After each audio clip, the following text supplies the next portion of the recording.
Hello, everybody. We are live. Excellent. Give me 1 second here to do my, as always, takes a second here for Instagram to catch on. It looks like it hasn't picked up even that there we go. Click it there.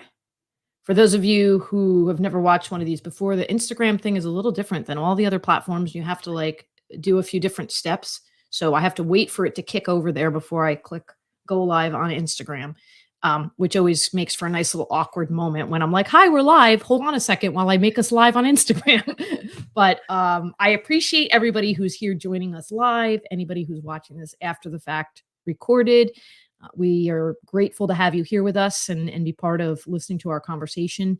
As always, I try to remember to say, and sometimes forget, that if your comments don't feed over, we will look back at the platforms that we were live streaming on to see if you had any comments or questions, because a couple things happen. Sometimes they don't feed over onto the StreamYard, or we're so engaged in the conversation that we just don't notice them pop up. So I don't want anybody to think that we're ignoring them. We will, after the fact, take a look over there.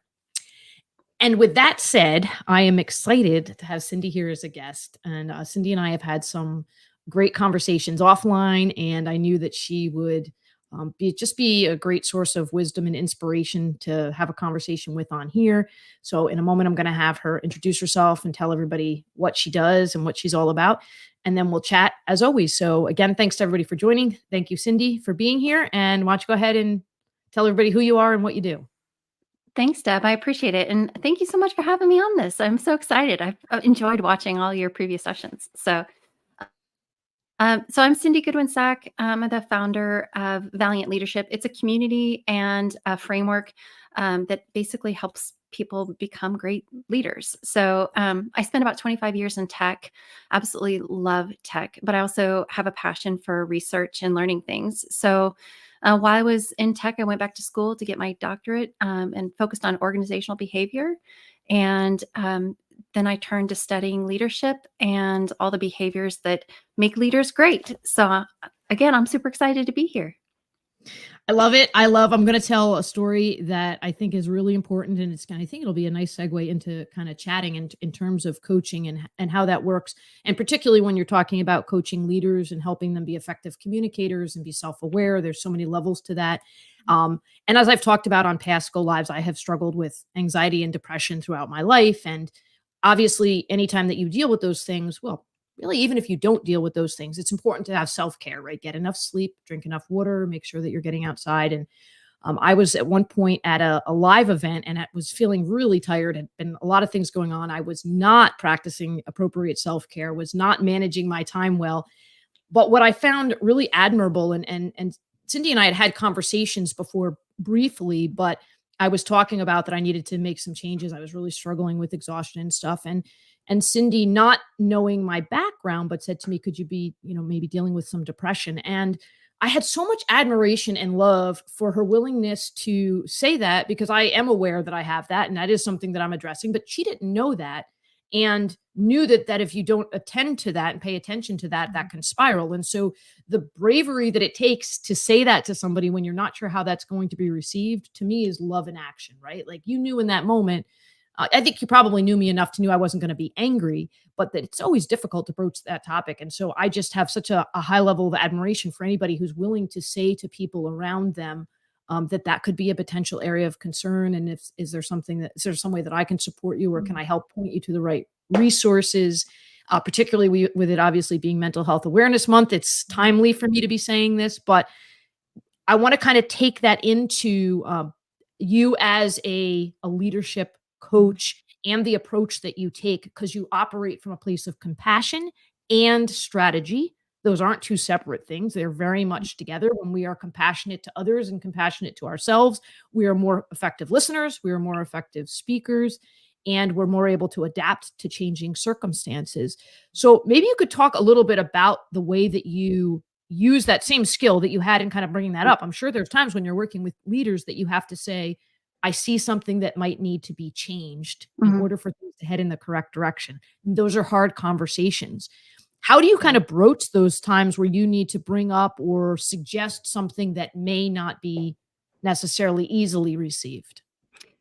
That's a great question. And thinking about when we were live in person. We were in public, so I figured how mad can you get? Fair enough. You're like, she won't hit me. Like, but, but so I'll take it back to when I was young and I suffered migraines when I was a kid. And I remember talking to someone, it was I think she was something like a nurse practitioner, and she was teaching me biofeedback. She was teaching me how to basically increase my temperature, increase the blood flow in your body, so that to relieve the migraines. That's essentially, migraine is a constriction of the blood vessels, right? And so, and I was talking with this woman, and she finally said to me, Cindy, I really think that you might be dealing with depression. And it was this weight that was lifted off my shoulders. Someone named it. And Mm, like migraines and depression, I don't think had anything to do with each other. It's just what I was going through. Somebody talked to it, somebody gave it a label. And I remember coming home so excited, which is very odd when you are depressed, but so excited that somebody named it. It had a name.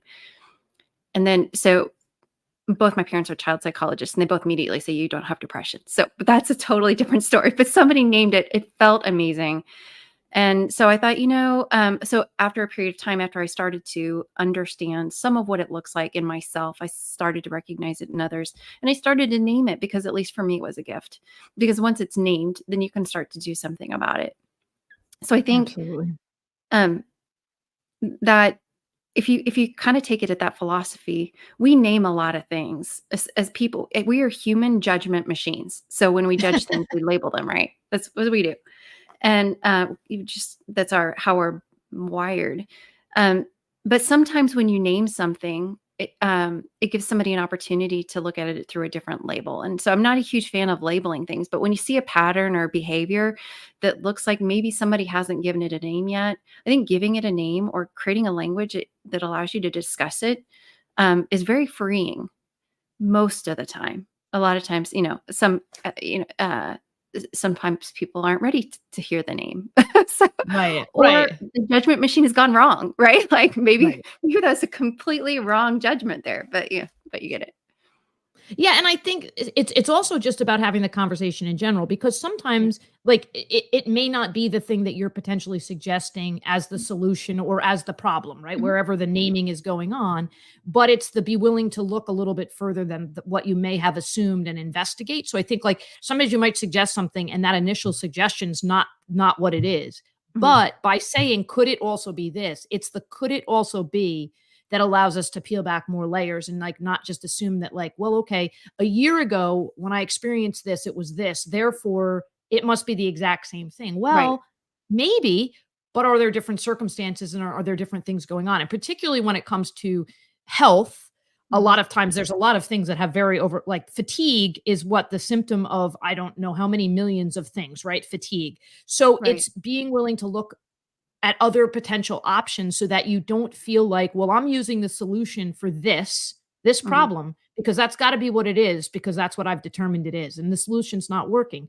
So then when you start to realize, oh, there could be all these other potential things, whether it's a business process or it's a physical or mental health challenge that you're struggling with, whatever the Yeah. challenge is that you're facing, when you say maybe it's something else and you start trying some of these other potential solutions, you open up paths that you would not have otherwise opened up if you kind of stay in that thing. So I think just in general, being a person who's willing to kind of ask the questions and say, like, let's dig a little deeper, let's try to understand that, which as a leader is essential, right? You've Absolutely. got to be a question asker, and then you have to be a question and answer listener. So you've got to be able to do those things in order to continue being open to other potential options.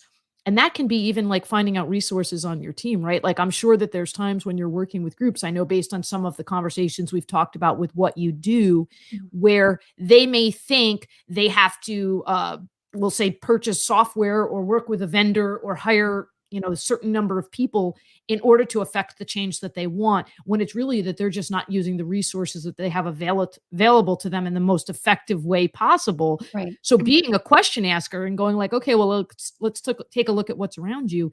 You save people time, money, energy, create solutions that would never otherwise have been generated. I'd like to let you speak a little bit to that, but I think I saw you nodding, and I know from other conversations you help people to see things in new ways by just asking a couple questions sometimes. Yeah. And I think, you had asked earlier, how do you broach the subject? Like, that. And I think that is just coming from a point of pure curiosity, open curiosity to try to understand, seeking to understand. But um, I did ask a million questions as a kid, and I still do today. And I think that's actually part of my brand, challenging the status quo. Why do we do things this way? And I think asking more questions helps you not only understand better ways of doing things, but why are you doing the thing that you're doing to begin with? And should you be doing the thing? Mm. So to your point about, should we, to accomplish this goal, should we be going out and buying all the software? Should we be changing the way that our team is performing or the way that our team is managed? Or should we be doing the thing at all? What's the point of doing the Right. thing? Right? Right. What, yeah, will it get us to our end goal? What is our end goal and why are we going there? So I don't want to make it sound like it's an endless series of questions, but Yeah. asking a few thoughtful questions, I do agree, can help clarify your mission, your purpose, and why you're going the direction that you're going. Yeah, sometimes it's the questions, but I find Yeah. with you and other people that I've worked with as well, it's like you have a way of, because you're having a conversation, so the questions become answered without sometimes you even asking the question because you're listening. I think that like now that you're talking about you were a child that liked to ask a lot of questions. I was as well. I would definitely say curiosity is one of Mhm. the top characteristics that has helped me to be successful, that has helped me to overcome challenges. It has also sometimes been a struggle because sometimes I Mhm. need to be like, "The why is not getting answered right now, Deb, so to, like, pull back the reins." But, um, on the front of helping to resolve issues, that curiosity and that, you lean forward, actually lean forward, right? Not Mhm. just symbolically lean forward, but you actually lean forward, and that action, right, invites people to share pieces of information that start putting clues together about potential solutions without even asking the question. And then there's a lot of emotional stuff that goes along with that, where you then have to support the awareness that, like that, what you're saying, should we even be doing this at all? Sometimes you've invested, I don't know, thousands of dollars. We'll say, I'm sure it's been more than thousands of dollars in many cases, but we'll say you've invested thousands of dollars time, and maybe it's even a potential path that you felt really passionate about, and all of a sudden you're realizing like this doesn't make sense for Right. me and or for the business. Now what? Right? So they're working with you. Now what? And so how do you help people get, when they're at that now what? Like sometimes the answer is no, we shouldn't be doing this. So Right. what's next? That's a great question. So I think part of it is helping people understand the whole sunk cost fallacy and how Mm, they get drawn into it. Um, that just because you've invested a significant amount of time and resources into something doesn't mean you should continue to. Um, and then the other is, I think a lot of folks don't clearly have their values defined. I think they're living by some set of values, but not necessarily have defined their values or what's truly important to them. So they're just operating in eh, and so I'll call it a rut, but I sure. know how to operate this way. So I will continue to operate this way. There's safety in that. Um, so I feel like I could sort of rambled there, like, and went in a couple different No, not at directions, all. but I totally understand what you're saying. People yeah. get themselves almost just into the routine without thinking about whether the routine makes sense. Exactly. Yeah, and to be totally honest, you said you were a curious person. I was doing this research on curiosity, and it turns out that curiosity actually requires a significant amount of humility and courage because you have to admit that you don't know something, right? So, first step, you have to be humble enough to say I don't know and then to go seek the answer. And then answering that question be really uncomfortable. And again, we are not only are we wired to be judgment machines, but we're wired to stay comfortable. So being curious and asking those questions is hard. So if I know that I've got a little momentum, and if I just keep operating the exact same way over and over again, maybe I'll stay on this trajectory. That feels pretty good to a lot of folks. And so I don't know that asking questions is always comfortable for people, but I think I try to frame them in a way that makes the future a little less murky or a little less uncomfortable, if you will. Yeah, I'm curious, what about you? Like, how do yeah, well, you I challenge so you it's ask interesting, people it just questions all the time. Well, when you were saying that, it reminded me of this post I did last year, which I should resurface. I remember, a side tangent, but, like, when I was doing it, trying to time the music just right for it, and then it didn't end up timing right, and whatever the case may be, the post is a hammer, right? Uh-huh. There's a nail, there's a crooked nail, and there's a person hitting hitting the nail, and the nail getting more crooked. That like hitting a crooked nail harder is not going to make it straighter. And like what you were just talking about, I think sometimes when we're not seeing results, we think that it means we need an increase in frequency or pace or whatever the case may Mhm. be, when sometimes it's just it's not that's not what's working, right? Like you've Right. got to stop, you've got to straighten the nail. Sometimes it's actually you have to slow down, you've got to reassess the situation. And so I think to your point, like when you mentioned that about having to be humble with curiosity, and there is, and like one of the things one of my favorite workshops to present in organizations, and one of my favorite topics to talk about, I use the term vulnerability only because I think like a lot of people associate that because of like Brene Mhm. Brown, right? Like, so a lot of people understand that vulnerability perspective, the I don't know type thing. So I'll use that phrase because I think it's easily recognizable, but it stems from that idea that approaching situations with the almost assumption that you don't know stuff, not in like a self-critical way, right? Like I don't neither of us is Mhm. suggesting people berate themselves and say I don't know enough, but that there always is the potential for you to not have all of the information necessary. And so it makes you pay more attention to what people are saying. It makes you be more observant of the things that are around you. Mhm. And that allows you to effectively change course more efficiently because you're automatically in that state of being more able to kind of be aware of those things. It also allows you to, when you are very blatantly shown something that you don't know, you're not being knocked off of a pedestal because you already were operating from a place of I'm aware that I don't necessarily know everything, or I'm aware that I Right. don't know everything. It also allows you to, on a personal level, enjoy things more.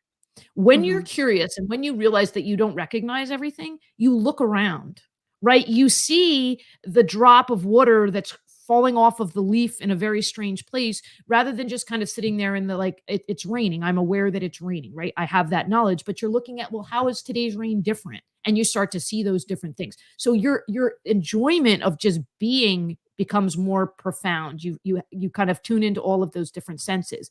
But definitely on the professional level, you start uncovering areas of creativity on your team and within yourself True.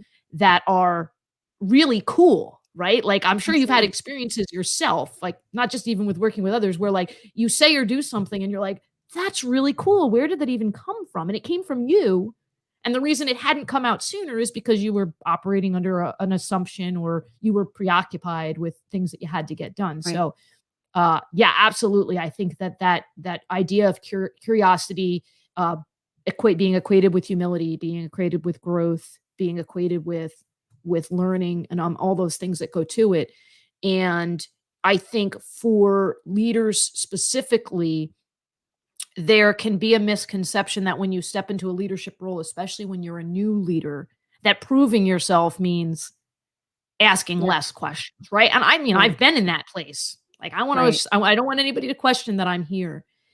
So I love that we are in a time where, particularly with the age of LinkedIn, and you've got people like Simon Sinek and Gary Vee talking a lot about those, like, admit you don't know stuff, ask your team Right. members. That's definitely helping that Uh, movement. yeah. But still, on a human level, when we're a new leader or we're new in any type of position, we're a little bit nervous about making sure that we put our best foot forward, and that can Absolutely. carry weight with it. So, you know, your concept, your program, maybe talk a little bit about, like, because you were talking about values. What are Yeah. some of the values of your program that help to support getting leaders through that? Getting leaders through the change and fear and all of those pieces.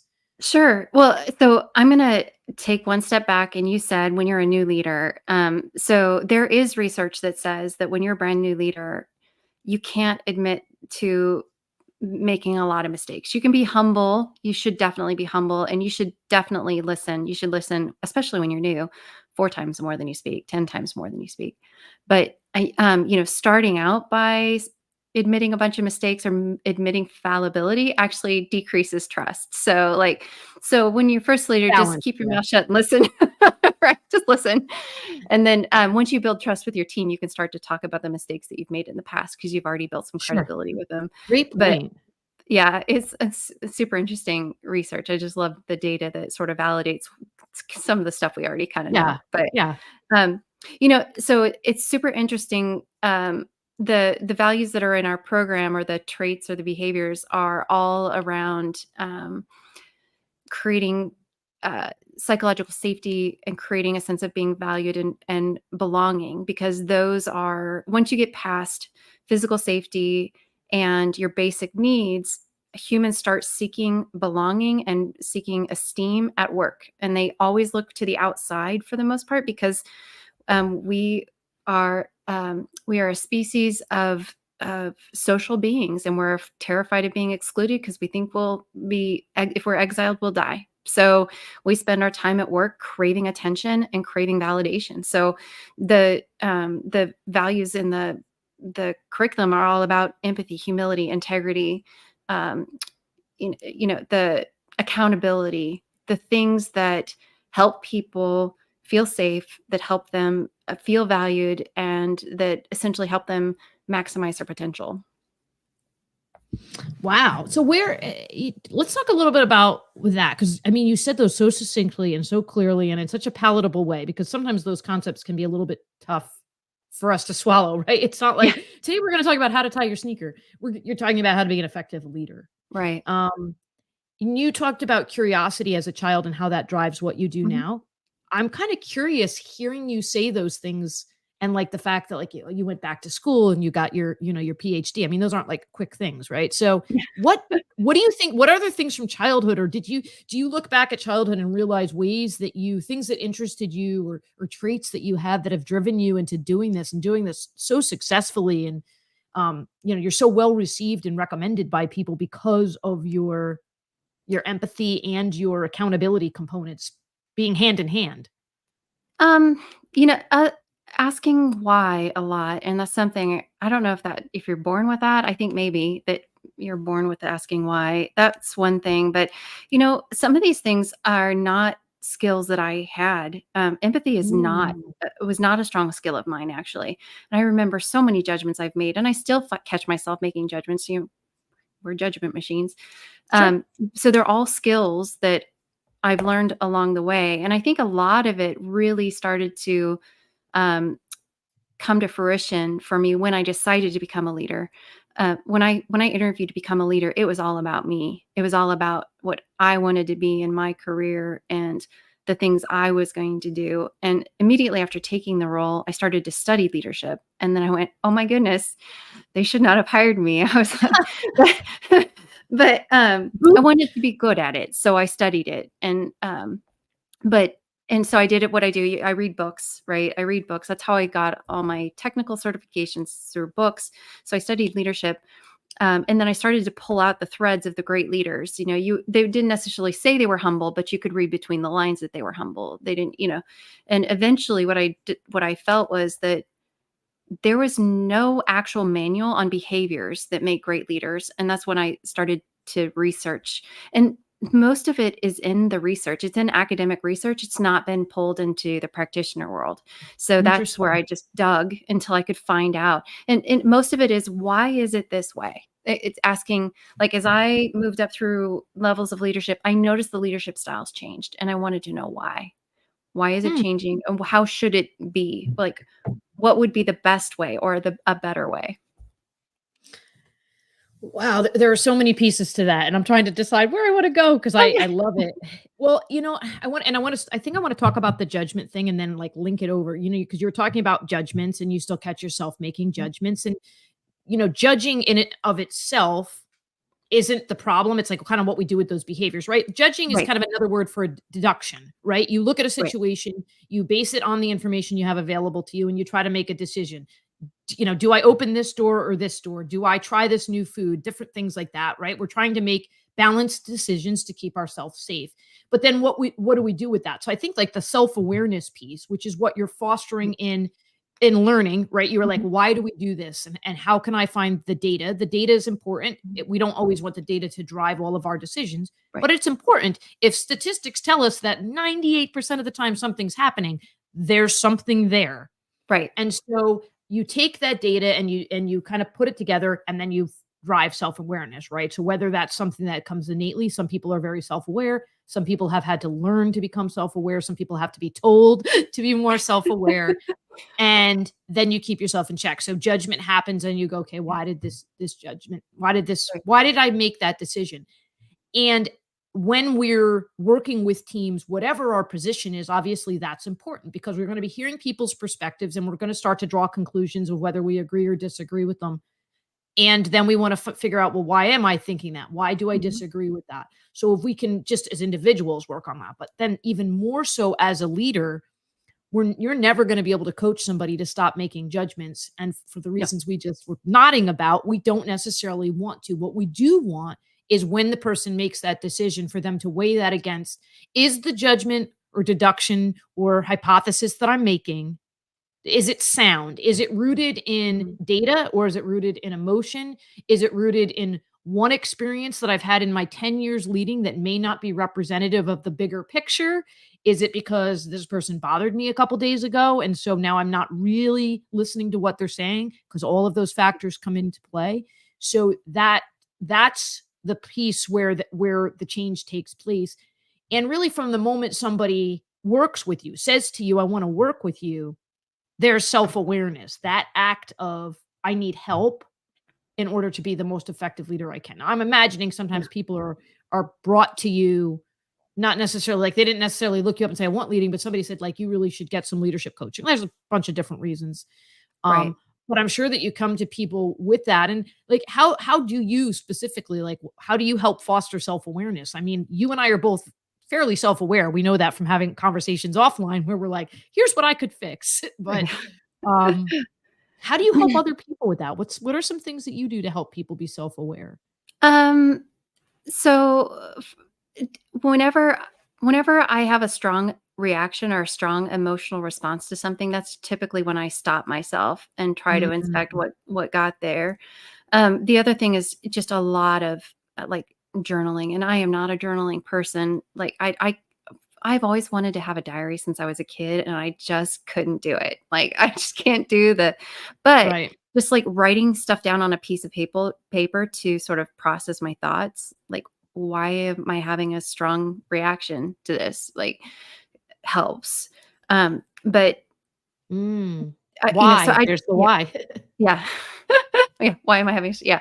I Yeah. think that's for me is the key is when you come to some sort of strong, like, emotion or something that you responded so quickly, what was beneath that, because there's some shortcut there. And I'll give you an example. I'm working with this wonderful woman. Her name is Kristen Prince. She'll be Dr. Kristen Prince here before too long. She's studying leader loneliness, and we were looking at coping mechanisms for leaders that are lonely. And one leader goes home and plays online games, computer games, like whatever, Fortnite or Right, sure. whatever, right? Online gaming. And another leader reads books. And we started to categorize the different behaviors into adaptive and maladaptive, good or bad.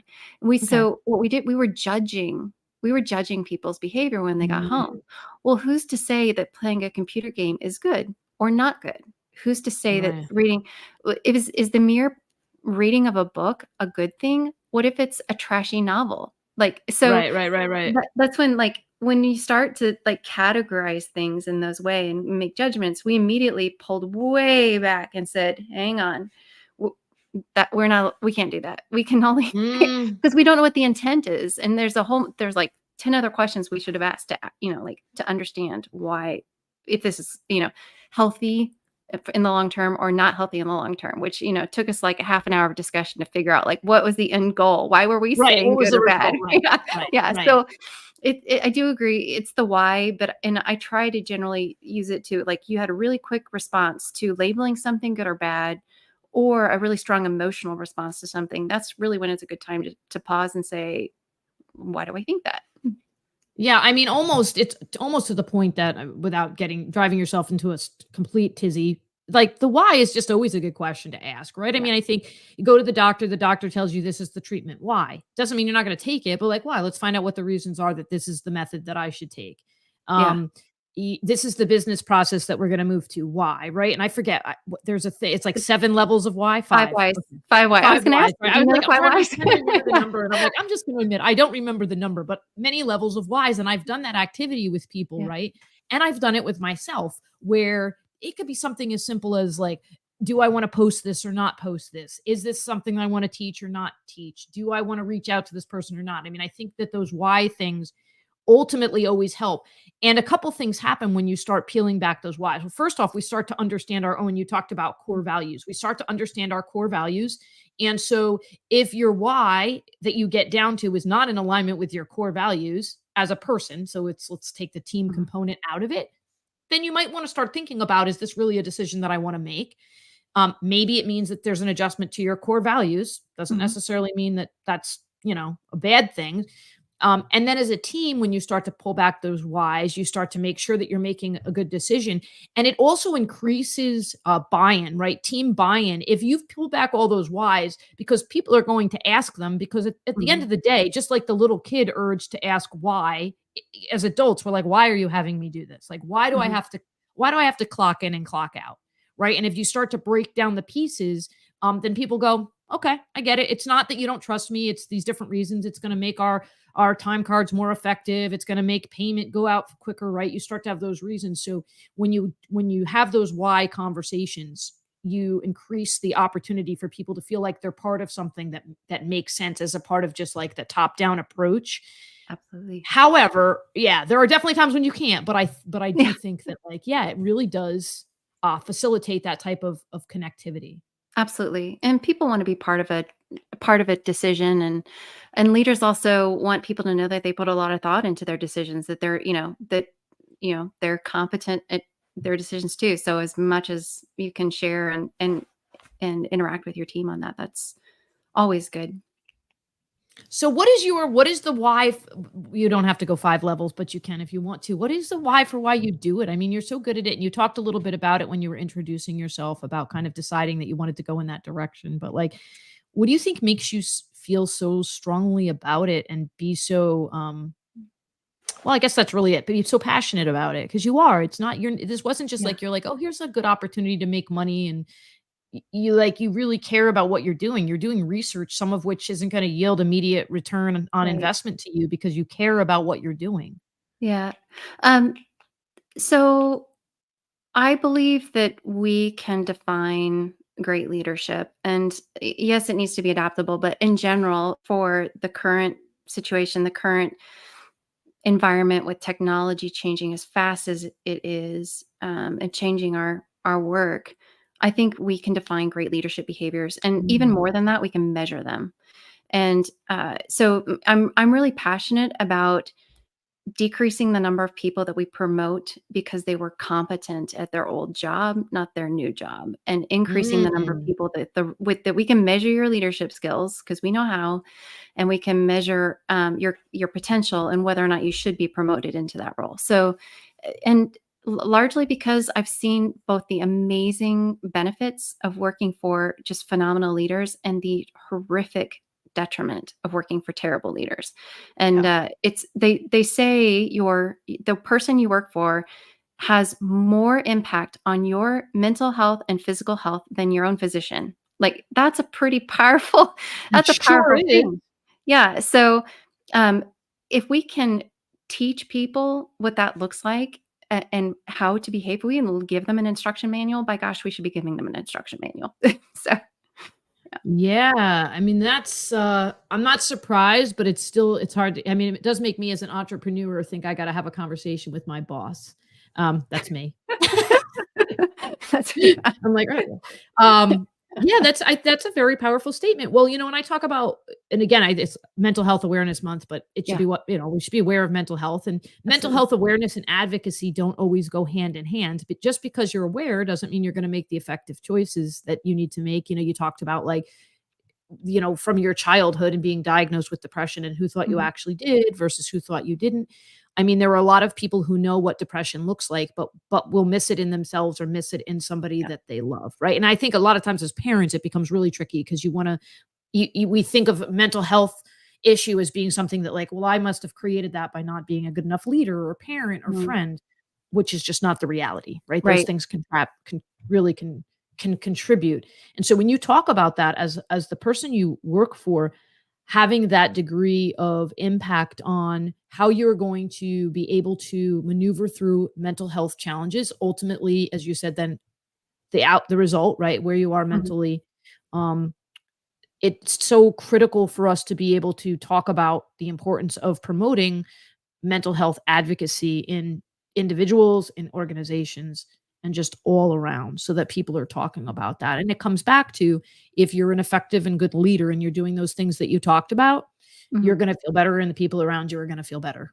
And that's Absolutely. yeah, it sounds simple, but I mean, I think, like, sometimes simple things just make sense, and we need to say them a lot so people Yeah. catch on and they feel comfortable saying it over and over and over again. Like, people be like, 100%. "Well, yeah, that's obvious. If you're a good leader, people are gonna feel good." It is obvious, and yet there's a lot of companies that are allowing people to not be effective leaders and are like, "Well, that's okay as long as we're making enough money," and, um so, Yeah. kudos to you for caring so much about that and for being so, like I said, courageous and being able to broach those topics and do the research. Call yourself to task. You had data in front of you. You were making assumptions. We all do it. And you were like, Yeah. hold on a second. Maybe we're not being as open minded about this as we need to be.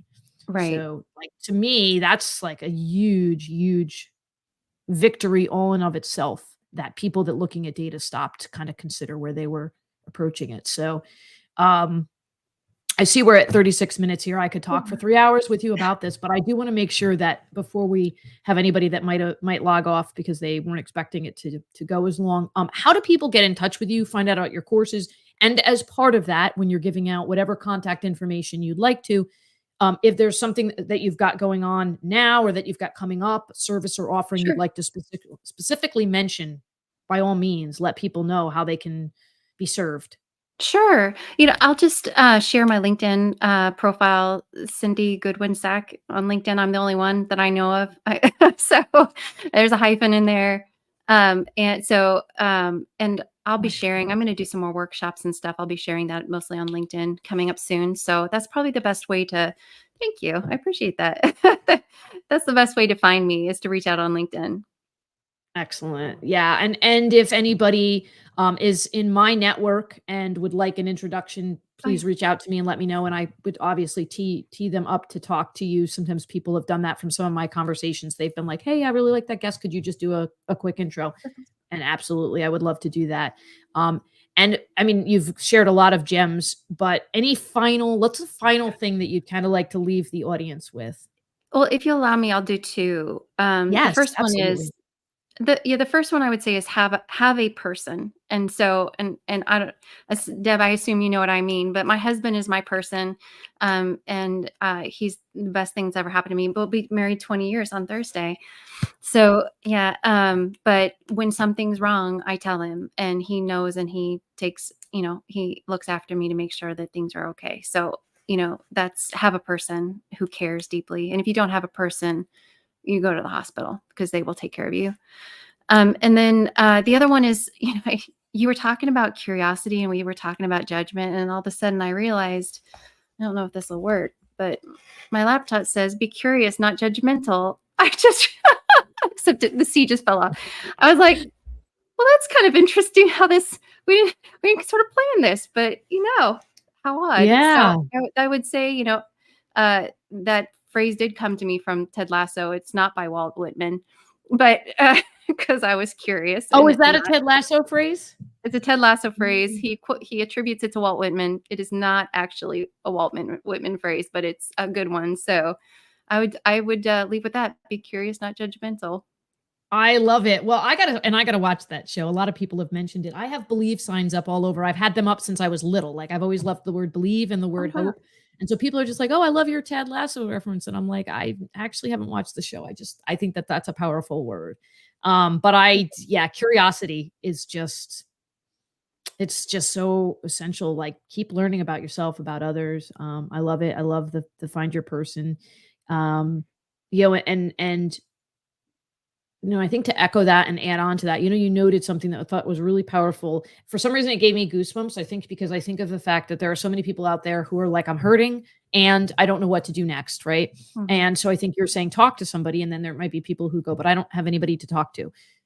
Then Yeah. you're right. You go to the Things hospital. go to Don't the ever hospital. let that point No. go longer than it absolutely has to go, Yep. because everybody matters, everybody's worth it, everybody's loved. And I know I speak on behalf of you when I say, like, if you're watching this and that's the case, reach out and we will help give you some contact information to people, or Absolutely. whatever you may need. I'm not a mental health professional, so I would be more than willing to give you love and support from the place that I've come from, but I want to be very clear that I'm not a mental health professional. I never want anybody um, to go to somebody that's not qualified to give them the support that they need. But yeah, don't do life alone. So, Absolutely. yeah, I this was really, really awesome. Thank you And for having me today. It's been so thank fun. you for coming. I said this before, so to be clear, this isn't the first time I said it, but I always think it's interesting, social media, anybody anywhere in the world who has access to the internet and a device right now could be on this anywhere. Right? They may have loved what we said, they may have not liked what we said. It's any possible combination of things. But the reality is, so many people could have potentially heard this and taken a gem away, one phrase, one word, one statement that is going to impact a decision that they make. That is so beautiful to me that I get just I say jazzed up because I don't know why that I say that a lot, but I say it just jazzes me up. Because we keep sharing, and you, Cindy, and I am getting teary-eyed, and that's okay. I'm gonna Oh, go with it. When you said that to me in that room, um, you I was said the worried about you. words. I was Yeah, worried you about said you. the word. Yeah.